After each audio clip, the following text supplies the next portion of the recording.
Being clean just over 7 years now. At the same time, I want to share with you guys how not only did I become clean, but how I've remained clean, but how I got really dirty in the first place. It all started, I think I was about 15, 16. You know how it is. You've got your handful of close real friends that you spend the majority of your time with. Now, firstly, let me just tell you a bit about my background. I was raised in the first 7 years in Germany. My stepfather was actually based out there. Gütersloh, then Avenvader. As I said, we lived there for 7 years. Then there was a massive dispute between my mother and my stepfather's bit on the side, who happened to be my mum's good friend.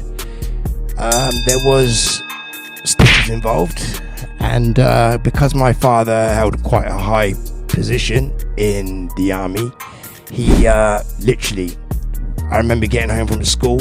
There was 4 soldiers in my house and these huge army crates, wooden army crates, and them army crates was filled in the space of about an hour and a half.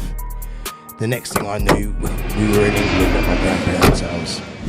Because my mother was obviously married to a soldier, we went to, it's not far from here actually. I'll put it up here, I'll write it up there.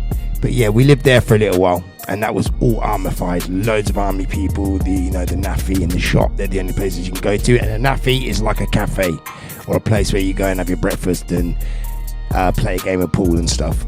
So yeah, it was really bleak the first few years of my life, and that was in the 80s as well. Picture that. I never see another black person. I never see another human black person in real life until I came to England, which was when I was 7. I remember coming over like Christmases and that, and my nan and granddad's anniversaries. But yeah, so I lived in Reading, grew up in Reading after that. Got into a whole heaps of trouble.